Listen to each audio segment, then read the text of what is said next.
안녕하십니까. 원어 성경을 배워야 할 이유 특강. 자, 오늘 네 번째 시간입니다. 자, 성경의 난제를 풀기 위해서. 자, 오늘 부제는 사울의 눈에서 떨어진 비늘, 이 제목입니다. 자, 사도행전 9장 17절로 18절의 말씀을 보겠습니다. 아나니아가 떠나 그 집에 들어가서 그에게 안수하여 이르되, 형제 사울아, 주곧 내가 오는 길에서 나타나셨던 예수께서 나를 보내어 너로 다시 보게 하시고 성령으로 충만하게 하신다 하니, 즉시 사울의 눈에서 비늘 같은 것이 벗어져 다시 보게 된지라. 일어나 세례 침례를 받고. 자, 사울이 한때는 예수 믿는 자들을 핍박하고 옥에 가두고 또 스데반 집사 죽이는데 앞장섰다가 이 다메섹 도상에서 부활하신 주님을 만나게 됩니다. 사울아 사울아, 내가 어찌하여 나를 박해하느냐. 하늘에서 빛이 그를 둘러 비출 때 땅에 엎드린 사울이 주여 누구시니까 하자 주님은 나는 내가 박해하는 예수다 라고 하셨습니다. 근데 여러분, 사실은 예수님과 사울은 만난 적도 없었고 사울은 예수님을 박해한 적이 없었습니다. 그런데 왜 주님은 내가 어찌해 나를 박해하느냐 라고 했을까요? 여기에서 주님의 관점과 사울의 관점이 다른 것입니다. 사울은 예수 믿는 자를 핍박하였는데 예수님은 나는 내가 박해하는 예수다 라고 했습니다. 이게 사울이 이해할 수 없는 내용이었습니다. 예수님 사울에게 너는 일어나 시내로 들어가라. 내가 행할 것을 내게 이룰 자가 있느냐고 하셨는데 사울의 눈은 떴지만 아무것도 보지 못하고 사람의 손에 끌려 다메섹으로 들어가서 사흘 동안 보지 못하고 먹지도 않았습니다. 이 주님은 제자인 아나니아를 보내어 안수하게 하는데, 형제 사울아, 주 곧 내가 오는 길에서 나타나셨던 예수께서 나를 보내어 너를 다시 보게 하시고 성령으로 충만하게 하신다고 하니까 즉시 사울의 눈에서 비늘 같은 것이 벗어져 다시 보게 되었습니다. 여기서 중요한 것이 사울이 무엇을 보았다는 것입니까? 그냥 잠시 눈이 멀었다가 아나니아 안수로 다시 보게 된 것을 말하는 것일까요? 아니면 이전까지는 보아야 할 것을 보지 못했는데 진짜 보아야 할 것을 보았다는 말입니까? 이 본문 내용을 아주 자세히 보면 예수께서 나를 보내요. 자, 아나니아를 보내요. 너로 다시 보게 하시고 성령으로 충만하게 하신다고 하니까 즉시 사울의 눈에서 비늘 같은 것이 벗어졌다는 것입니다. 그러니까 사울의 눈에서 떨어진 비늘과 다시 보게 하고 성령으로 충만하게 하신 것이 연관이 있다는 것입니다. 자, 그러면 사울의 눈에서 떨어진 비늘이 과연 무엇을 말할까요? 자, 이게 성경의 난제입니다. 근데 헬라어로 보게 되어지면은, 자, 이 비늘은 헬라어로 보게 되어지면 레피스, 3013번에 레피스란 단어인데 비늘 모양의 것, 이런 뜻입니다. 그러니까는 이 사울의 눈에서 비늘이 떨어졌다. 이걸 한글 성경의 개념으로만 보면 이 단어는 어떤 추측만 할 뿐 정확한 의미를 알 수 없습니다. 이것을 성경에서 난제라고 이야기하죠. 근데 헬라어 사전인 콩콜단스를 보게 되어지면 이 단어가 어디에서 유래가 되었고 어디 어근인지 정확하게 알 수가 있습니다. 자, 이 헬라어 성구사전을 보면은 이 3014번은 레프라라는 단어인데 레프라는 문둥병, 이 단어입니다. 그런데 이 단어의 어근이 바로 3013번의 레피스, 비늘이라는 것이죠. 그러니까 히브리인들은 이 문둥병과 비늘이 연관이 있다고 본 것입니다. 그러면 성경에서 말하는 문둥병이 과연 무엇을 말하는 것일까요? 사울이 문둥병자였다는 것입니까? 그건 아니죠. 왜? 여러분, 이스라엘 사회에서 문둥병이 있으면 부정하다 하여 사람들이 사는 곳을 떠나 살았어요. 근데 사울은 대제사장에게 공문을 직접 받아서 예수 믿는 자들을 옥에 가두고 핍박한 일을 했는데 혼자만 하는 것이 아니라 자기를 따르는 사람들이 있었습니다. 그러니까 분명한 것은 뭐냐? 사울은 육신적으로는 문둥병자는 아니었다는 것이죠. 그런데 영적인 관점에서 사울은 주님이 옆에 있는데도 몰랐고 자기가 핍박하는 사람들이 예수님이라는 것도 몰랐습니다. 자, 문둥병자는 손가락이 떨어져 나가도 감각이 없고 통증을 느낄 수 없다고 합니다.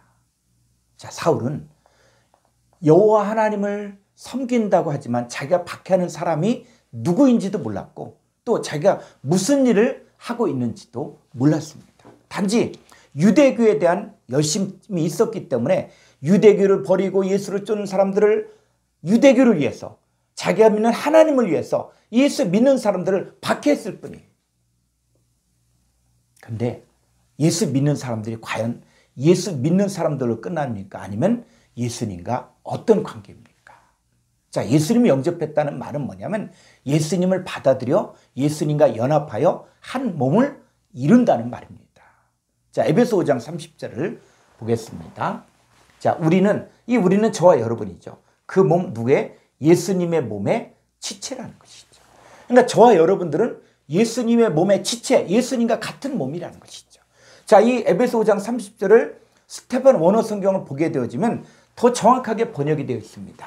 우리는 예수님의 살로부터 예수님의 뼈들로부터 나온 그의 몸의 지체입니다. 이 스테판 원어 성경을 보게 되어지면 이렇게 기록이 되어져 있어요. 그래서 우리가 바로 예수님의 살로 예수님의 뼈로 이루어진 예수님의 몸의 지체, 즉 예수님의 손인 사람도 있고 예수님의 발, 예수님의 눈과 같은 지체라는 것이죠. 그러니까 예수님은 예수 믿는 자들을 자기의 추종자로만 보지 않고 자기와 한 몸을 이루었다고 이야기하고 있습니다. 그래서 고린도서 6장 15절에 보면은 너희 몸이 그리스도의 지체인 줄 알지 못하네. 자, 우리 몸은 누구의 지체입니까? 그리스도의 지체, 예수님의 몸이라는 거예요. 그런데 이 예수님의 몸인 이 성도들을 내가 그리스도의 지체를 가지고 창녀의 지체를 만들겠느냐?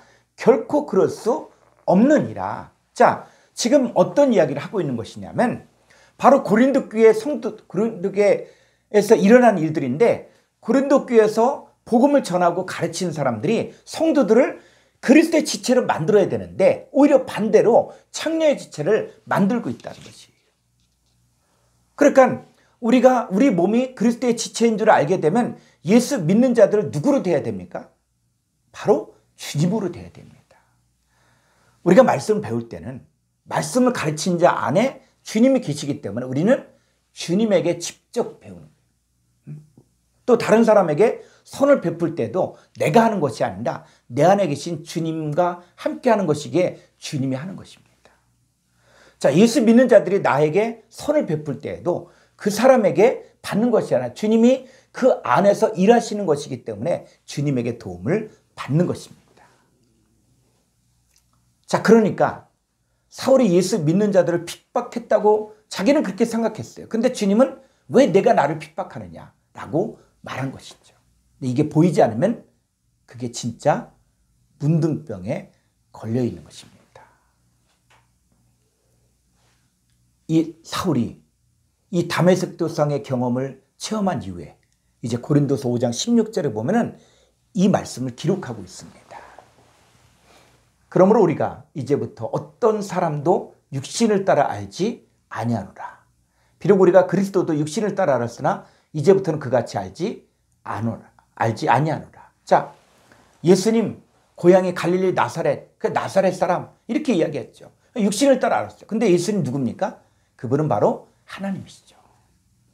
그 사도 바울이 이제는 깨달은 것은 바로 뭐냐면 이제부터 어떤 사람도 자기가 만난 사람도 다 육신을 따라 알지 아니하겠다는 거예요. 이 사람 학식이 있다, 돈이 있다, 명예가 있다, 많이 배웠다, 그게 아니라 그 육신의 모습으로 보는 게 아니라 이제 우리가 만나는 사람들을 누구로 본다? 그리스도 예수 안에 있는 새로운 피조물이요 예수님의 지체들이라는 것이죠. 자, 말씀을 정리하겠습니다. 사울의 눈에서 비늘이 떨어졌다는 것은 예전에는 사람을 육신으로 보았지만 사울이 주님을 만나 눈이 떠졌는데 이제는 만나는 사람을 주님으로 볼 수 있는 눈이 열려졌다는 것입니다. 지금도 내가 만나는 사람을 육신으로만 보고 있으면 나는 뭐예요? 영적인 문둥병자예요. 여러분 눈에서 비늘이 벗겨져야 돼요. 여러분 지금 영적인 문둥병자입니까? 아니면 눈에서 비늘이 떨어져 주님을 보고 있습니까? 이것이 원어 성경을 통해서 볼 때 우리가 한글 성경으로 풀 수 없는 그 난제들, 많은 내용들이 있는데 그것을 헬라어나 히브리어로 보게 되어지면 정확하게 이 성구사전 하나만 활용한다고 할지라도 우리가 풀리지 않았던 한글의 개념들을 정확하게 원어 성경을 통해서 또 말하고자 하는 그 뜻을 우리가 정확하게 알 수 있습니다. 그래서 우리가 원어 성경을 배워야 됩니다. 감사합니다.